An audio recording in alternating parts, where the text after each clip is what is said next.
Want to learn how to make custom matching cards using the Sizzix, Canva, and Slim Party dies? Then keep on watching.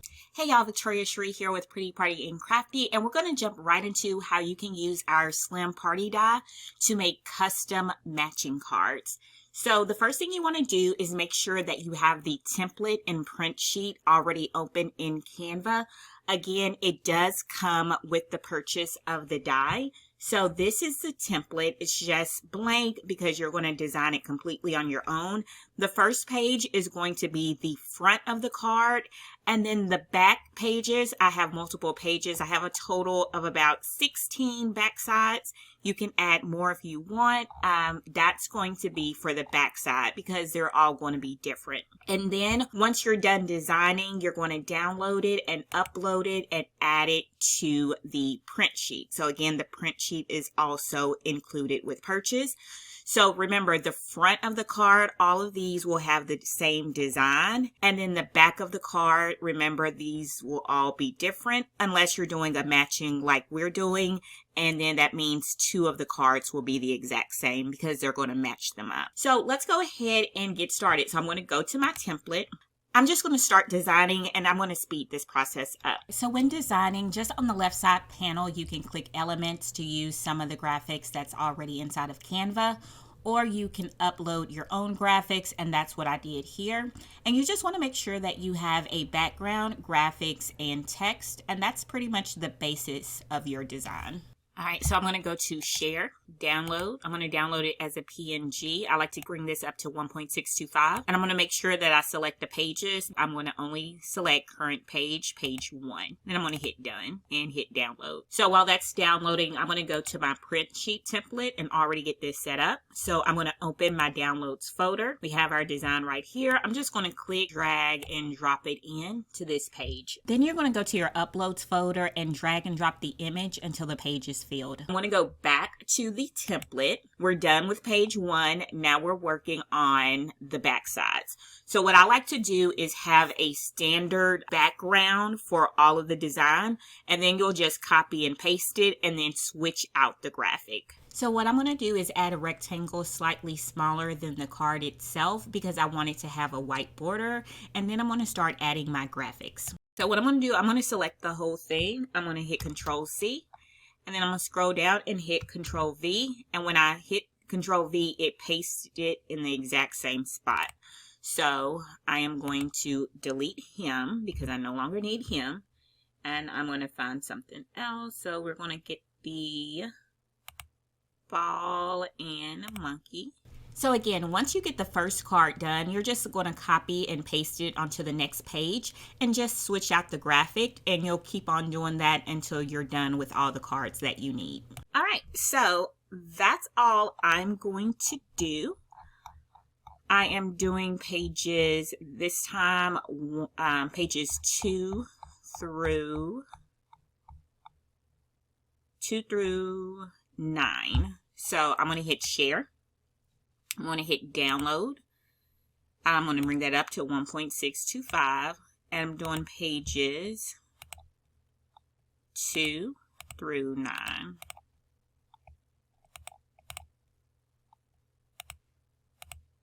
Okay, I'm going to hit Done.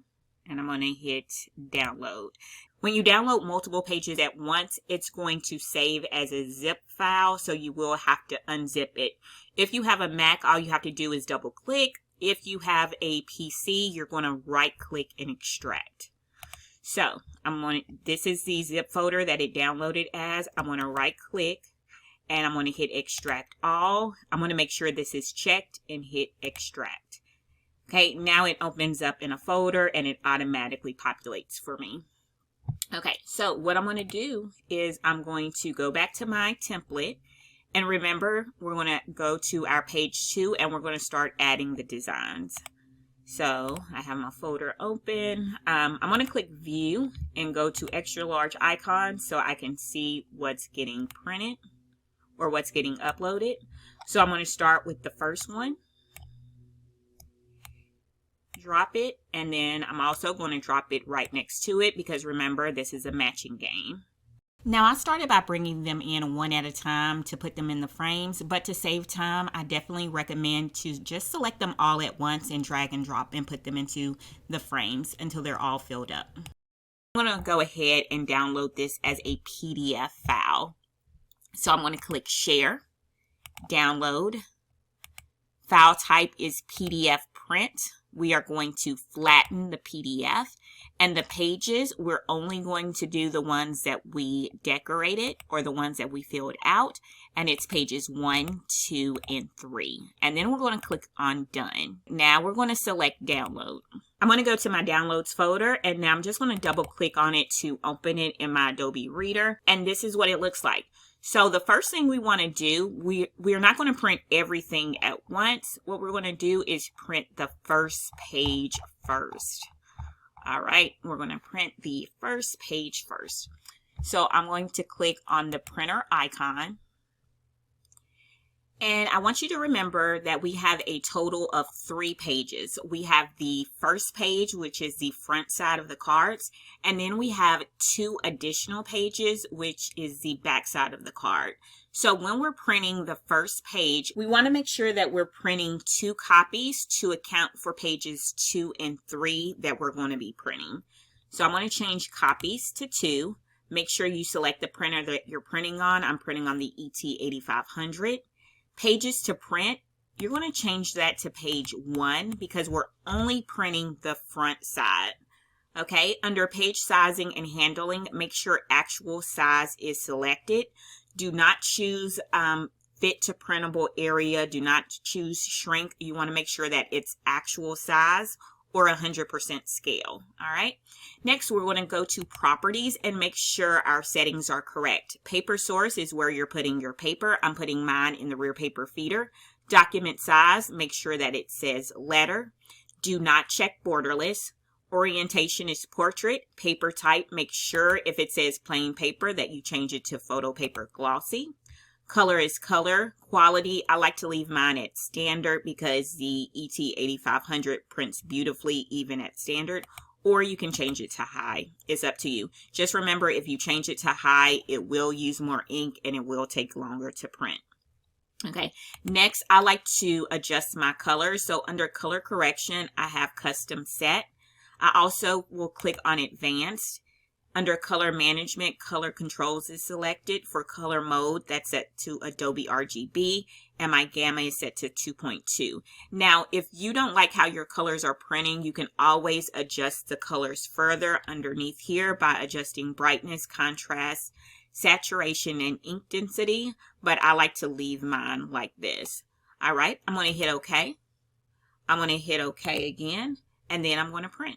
Now that we have the front side printed, what you're going to do is take the paper out and you're going to flip it vertically up and down, and you're going to reinsert it. So the name should be on the right side. So when you flip it, double check and make sure that the name is still on the right side.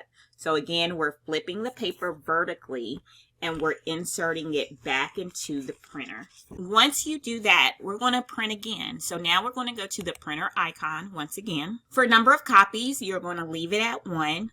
For pages, you're going to select the number of pages that you created. This time, instead of printing page 1, I'm printing my other pages, which is pages 2 and 3. Okay, and then everything else again will remain the same. So under page sizing, it should say actual size. Do not select fit to printable area. Do not select shrink. It should be actual size, default size, 100% scale. Okay, again, your properties should remain the same. Have it in the rear paper feeder, letter size, portrait, photo paper glossy, quality is standard. Okay, I'm going to hit OK. And then I'm going to go ahead and print. All right, so let's go over all the supplies. First, this is what it looks like once it's printed. Remember, we printed on both sides, and both sides are glossy. That's because we printed on Party Printables cardstock. This is double-sided glossy, 96 pounds. We'll also be using our Slim Party dies, 2.5 by 3.5 card cutouts with the Sizzix. Laminate sheets are optional. It does make it more durable, but you'd have to run it through the machine twice. Now let's sandwich everything together. First you have your gray, then your green. Because my clear is really messed up, I'm adding a piece of cardboard or cardstock on top so that it doesn't make indentions on the print. Then I have my print, and then we're putting the Slim Party die on top and putting it within that outline. So you see the black outline around it. You want to make sure that the Slim Party die fits within that. I'm also just putting a piece of paper on the lower half because I wanted to demonstrate something. Don't worry about that. So you want to have cardstock underneath your print, then the Slim Party die, and then your clear again. And then we can get ready to load it. I'm using the Sizzix Big Shot Switch Plus. Just keep in mind that it has to have a 9-inch wide opening, and it can be electric or manual. But that's how easy it is to make custom matching cards. You can use this for matching cards like we did today. You can use it for Uno cards. You could use it for business cards. It's totally up to you. Now again, you can laminate them on both sides, but keep in mind you would have to run it through the machine twice. Hopefully you learned something new. If you did, let me know in the comments. Like and follow for more. Later, y'all.